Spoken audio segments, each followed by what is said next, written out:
السلام علیکم friends, welcome to کتاب نگری یوٹیوب چینل کتابوں کی نگری میں خوش آمدید۔ میں ہوں آپ کی ہوسٹ اقرا یاسین اور آج میں آپ کے لیے لے کر آئی ہوں ام آسمہ سعید کے قلم سے تحریر کردہ ناول جذبوں کی تجارت کے ایپیسوڈ نمبر 4 کو لے کر۔ اس ایپیسوڈ کو سٹارٹ کرنے سے پہلے آپ کر لیجئے ہمارے چینل کو سبسکرائب، ویڈیو کو لائک اور کلک کر لیجئے بیل آئیکن کو۔ اب آتے ہیں ایپیسوڈ کی جانب۔ امسل نے بات کرتے ہوئے اپنی نیلی آنکھوں میں آنے والے موٹے موٹے آنسوؤں کو صاف کرتے ہوئے ایفا کو دائیں آنکھ دبا کر سوسن کی طرف اشارہ کیا، جو آنکھیں بند کر کے امسل کا ہاتھ پکڑے منہ میں کچھ پڑھ رہی تھی۔ ہر طرف پھیلی روشنی سے عجیب وحشت طاری کی ہوئی تھی۔ اس سے پہلے ایفا سمیت سب کچھ بولتے سوسن نے آنکھیں کھولتے ہوئے امسل کی طرف دیکھا۔ پریشان مت ہو لڑکی، تیرا یہ بچہ تیرے لیے خوش بختی لے کر آئے گا۔ اس بچے کی وجہ سے نہ صرف تیرا بوائے فرینڈ تیرے پاس آ جائے گا بلکہ اس کا پورا خاندان تجھے اپنا لے گا۔ سوسن نے اپنے گلے میں پہنی مالا کو اپنی دائیں ہاتھ کی پہلی انگلی میں گول گول گھماتے ہوئے بڑے اعتماد سے جواب دیا۔ سوسن کے بولنے پر جہاں امسل کے پیروں تلے آگ لگ گئی تھی، وہیں باقی سب کے تو پیروں تلے سے زمین نکل گئی تھی۔ فراڈن، موٹی پادری، جھوٹی عورت، ہمارے پیسے کھا گئی۔ اس کا تو کوئی بوائے فرینڈ ہی نہیں ہے اور نہ ہی یہ ماں بننے والی ہے۔ ایفا سے یہ سب اب برداشت ہی نہیں ہوا تھا۔ وہ زخمی شیرنی کے مانند سوسن پر ابل پڑی۔ وہ تو بہت سالوں سے اس کے پاس آ رہی تھی، اسی کی وجہ سے اس نے اپنے بوائے فرینڈ کو چھوڑا تھا، جو بیچارہ روتا ہوا افریقہ دوبارہ چلا گیا تھا۔ امسل کا کام ہو گیا تھا، باقی کا کام ایفا، ایما اور مایا نے کرنا تھا۔ چلو ٹھیک پر ولیم، امسل نے ایک نظر تینوں کو دیکھا جو سوسن پر بھوکی بلیوں کی طرح جھپٹ پڑی تھی۔ 1 گھنٹے کے بعد اب سب قریبی پارک میں بیٹھے تھے۔ سوسن سے صرف $5 کے علاوہ کچھ نہیں ملا تھا۔ میں تو لٹ گئی ہوں، میرا بوائے فرینڈ، میری سیونگز، سب کچھ گیا۔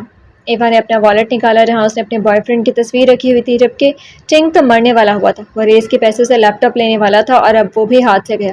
ایما اور مایا کی حالت بھی کچھ الگ نہیں تھی۔ ان سب میں جو مطمئن تھا وہ امسل اور ولیم تھا۔ اب یوں منہ لٹکا کر بیٹھنے کا کیا فائدہ؟ جو ہونا تھا وہ ہو گیا۔ وہ تو شکر کرو کہ تم سب پر اس دلکش سوسن کا راز کھل گیا، ورنہ 10 سال کے بعد تم لوگ کنگال ہو چکے تھے۔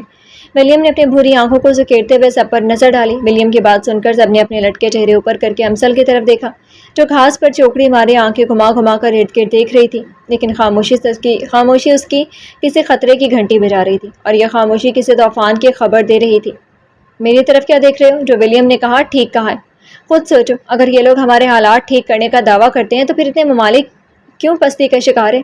اور تو اور جتنے لوگ ٹرمپ کے خلاف ہیں تو یہ سوسن نامی بلا اسے کب کی مار چکی ہوتی اور خود اس بوسیدہ سے ایریا میں نہ رہ رہی ہوتی۔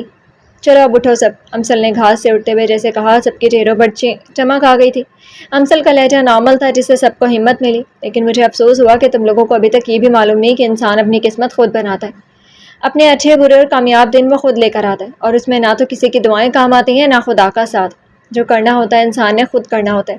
امسل کی بات پر اب سب ایک دوسرے کو دیکھ رہے تھے، اور یہ کوئی نئی بات نہیں تھی۔ وہ بدقسمتی سے ایسے ہی تمام مذاہب سے بری طرح عاجز تھی۔ اس کا ایک اپنا نظریہ تھا، ایک اپنی سوچ تھی، اور اب اس کی سوچ کو زیادہ پختگی سوسن نے دی تھی۔ لیکن اب تم لوگوں کو اگلی 2 ریس میں کمیشن نہیں ملے گا۔ امسل نے جیسے بات ختم کرنے کے انداز میں ہاتھ جھاڑتے ہوئے پارک سے باہر نکل رہی تھی، وہیں باقی 5 کے اٹھتے قدم رک گئے تھے۔ اس سے بہتر ہی ہمیں 2 دن بھوکا رکھ لیتی، چنگ نے بے بسی سے کہا۔ اب سوائے پچھتاوے کے اور امسل کی بات ماننے کے علاوہ کوئی چارہ نہیں تھا۔ صبح کا سورج طلوع ہو چکا تھا، لوگوں کی چہل پہل شروع ہو گئی تھی۔ لوگ اپنے اپنے جسموں میں انجن کے تیل کے مانند توانائی بھرتے ہوئے کام پر چلنے کے لیے تیار تھے۔ جب کریم سنجرانی تیار ہو کر اپنے کمرے سے باہر نکلا، رائل بلو کلر کی شرٹ کے ساتھ کالی پینٹ، کالے کوٹ پہنے، اسے اپنے ٹی وی لاؤنج کے صوفے پر اپنے 2 نکمے دوست سوتے ہوئے نظر آئے۔ وہ کریم سنجرانی کی نظر میں نکمے ہی تو تھے، جو ابھی تک اسے اپنے ساتھ لے جانے کے لیے کامیاب نہیں ہوئے تھے۔ ان دونوں پر نظر ڈالتے ہوئے کریم سنجرانی کے چہرے پر کو مسکراہٹ نیچ ہوا تھا۔ ناشتے کے ارادے سے کچن میں جاتے وہ رک گیا تھا۔ ٹی وی لاؤنج کے ساتھ ہی کچن ہونے کی وجہ سے وہ ان کی نیند خراب نہیں کرنا چاہتا تھا، جو کل صبح کی فلائٹ کی تھکاوٹ کے ساتھ آدھی رات اس کے ساتھ باتوں میں مصروف رہ کر گزاری تھی، اور اب وہیں سو گئے تھے۔ وہ دبے پیر فلیٹ کا دروازہ کھول کر باہر آ گیا تھا، جہاں آفس جاتے رضا گاڑی میں پہلے سے اسی کا انتظار کر رہا تھا۔ گاڑی میں بیٹھتے ہی رضا کی نظر فلائٹ نمبر 304 کی 40 سال کی عورت نما لڑکی پر پڑی، جس کی نظر ہمیشہ کریم سنجرانی پر رہتی تھی، جس سے کریم سنجرانی بھی واقف نہیں تھا کہ ایک 40 سال کی عورت نما لڑکی اس کے پیار میں گرفتار ہے۔ رضا اور اس عورت کی آنکھوں کا تبادلہ ہوا، جہاں ایک طرف غصہ تھا تو دوسری طرف محبت کے جذبات تھے۔ کریم سنجرانی نے گاڑی میں بیٹھتے ہوئے ایک نظر رضا پر ڈالی، جہاں اس کے ماتھے پر بل پڑے ہوئے تھے، وہیں چہرے پر غصہ لیے رضا گاڑی کا دروازہ کھول کر بیٹھا تھا۔ کیا ہوا رضا، صبح صبح غصہ؟ کریم سنجرانی نے ایک ہی نظر میں رضا کو دیکھتے ہوئے دھیمی آواز میں پوچھا۔ کچھ نہیں کریم صاحب، بس ایک بری چڑیل کو دیکھ لیا تھا اس لیے۔ رضا کی بات پر کریم سنجرانی نے ہلکی سے مسکراہٹ کے ساتھ نفی میں سر ہلایا۔ کریم صاحب، وہ آفاق اور حارب کے ساتھ نہیں آئے؟ حارب آپ کے ساتھ نہیں آئے؟ رضا نے بات تبدیل کرتے ہوئے کریم سنجرانی کی طرف دیکھا اور وہ جانتا تھا کہ پاکستان میں وہ پھولوں کی جیسے نزاکت رکھنے والی کریم سنجرانی کا دل سے انتظار کر رہی ہے، اور یہ ہو ہی نہیں سکتا کہ کریم سنجرانی کو کوئی اور لے جائے۔ وہ دونوں تو ازل سے ایک دوسرے کے لیے بنے، اور یہ فیصلہ رضا خود سے کر چکا تھا۔ نہیں، وہ تھکے ہوئے، میں نے میسج چھوڑ دیا آفاق کے موبائل پر، اگر موڈ ہوا دونوں کا تو آ جائیں گے۔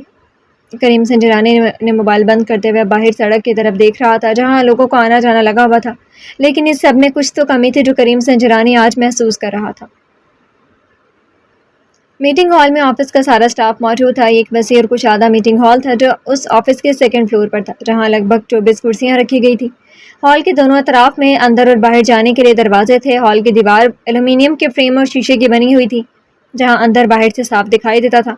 آفس کا سارا سٹاف 3 پیس سوٹ میں ملبوس تھے۔ صفائی اور ڈریسنگ میں آفس کے آنر نے کبھی کمپرومائز نہیں کیا تھا، یہ اس کی عادت تھی یا وہ بہتر نظر آنا چاہتا تھا۔ وہ آگے ہیں۔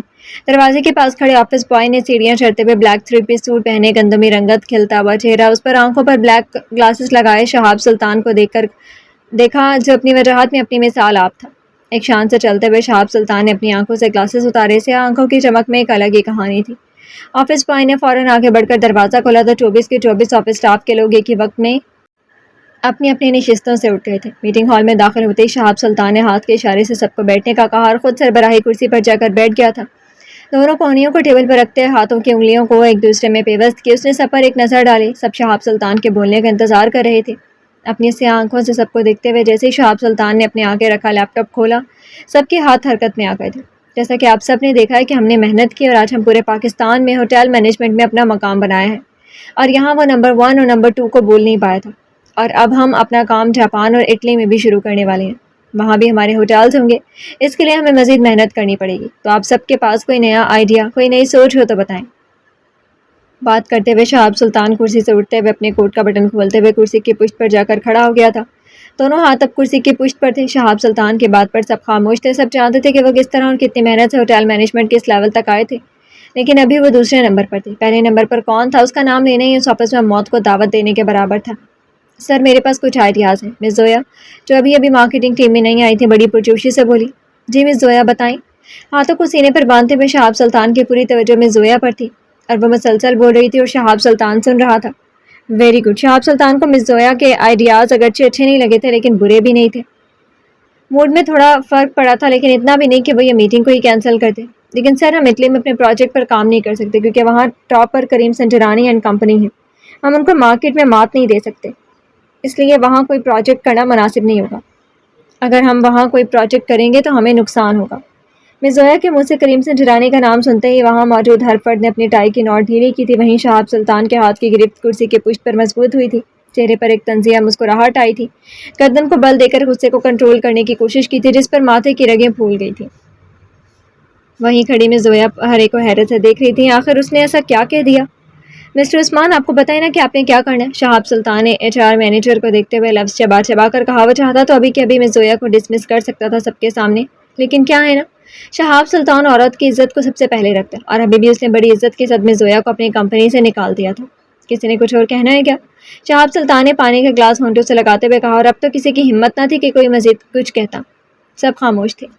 اوکے، میٹنگ ختم، آپ سب اپنے کام کریں، اور مسٹر زبیر آپ رکیں، سب کو جانے کا کہتے ہوئے شہاب سلطان نے اپنے وکیل کو وہیں رکنے کا کہا۔ سب جا چکے تھے اور اب میٹنگ روم میں شہاب سلطان اور اس کا وکیل تھا۔ کیا بنا کیس کا؟ کب تک وہ گرفتار ہو جائے گا، اور اس کے اٹلی کے پروجیکٹ کب تک کینسل ہوگا؟ ٹائی کی نوٹ ڈھیلی کرتے ہوئے شہاب سلطان کے چہرے پر اب سنجیدگی تھی۔ 1 ہفتہ، جج نے 1 ہفتہ دیے کریم سنجرانی کو، اگر وہ عدالت میں پیش نہیں ہوا تو اس کی ساری پراپرٹی ضبط کرنے کے ساتھ ساتھ اسے گرفتار کر لیا جائے گا، اور مجھے پورا یقین ہے کہ کریم سنجرانی پاکستان نہیں آئے گا۔ زبیر نے کریم سنجرانی کے فائل اسی کی طرف رکھی۔ پوری کوشش کرو کہ وہ پاکستان نہ آئے، اسے وہاں الجھاؤ کسی بھی طرح۔ فائل کو بند کرتے ہوئے شہاب سلطان کے چہرے پر مضبوط چٹان کے مانند سنجیدگی تھی، ٹھوڑی کے نیچے ہاتھ رکھے وہ کسی گہری سوچ میں تھا۔ مسٹر زبیر، میری اٹلی کی ٹکٹ کرواؤ آج رات کی۔ کچھ سوچتے ہوئے شہاب سلطان نے زبیر کو کہا، جو فائل اٹھاتے ہوئے سر کو خم دے کر ہال سے باہر چلا گیا تھا۔ کریم سنجرانی، میرے بڑے بھائی، تیار رہو، میں آ رہا ہوں۔ تم میرے بچھائے جال سے بچ نہیں سکتے، اور تمہاری ناکامی پر ایک سیلیبریشن تو بنتی ہے نا۔ شہاب سلطان کی سیاہ آنکھیں ایک بار پھر چمک اٹھی تھیں۔ شام کے 4 بج رہے تھے جب حارب اور آفاق دونوں کریم سنجرانی کے آپس میں بیٹھے ہوئے تھے۔ کریم یار، کچھ سوچا تم نے پھر؟ آفاق نے رات کی بات دوبارہ چھیڑ دی تھی جسے کریم سنجرانی مسلسل اگنور کر رہا تھا۔ میں نہیں آ رہا واپس، مختصر جواب دے کر وہ دوبارہ اپنے لیپ ٹاپ پر مصروف ہو گیا تھا۔ یار تو کبھی اتنی ضد نہیں کرتا، 1 مہینے بعد پاکستان چکر لگا لیتا ہے، اب ایسا کیا ہو گیا 3 ماہ ہونے والے ہیں اور تم پاکستان نہیں آ رہے؟ آفاق اب سچ میں پریشان ہو گیا تھا۔ کریم سنجرانی کا پاکستان نہیں آنا اس کے لیے نقصان دہ تھا جسے وہ بہت ہلکے میں لے رہا تھا۔ یقیناً کسی لڑکی کا چکر ہوگا، حارب نے اپنی عادت سے مجبور موبائل پر میسج کرتے ہوئے کریم سنجرانی کی طرف دیکھے بغیر کہا تھا۔ حارب کی بات پر جہاں آفاق چونکا تھا، وہیں کریم سنجرانی کے ہاتھوں کی انگلیاں لیپ ٹاپ پر حرکت کرتے ایک پل کے لیے رکی تھی، پھر نفی میں سر ہلاتے ہوئے وہ دوبارہ اپنے کام میں مصروف ہو گیا تھا۔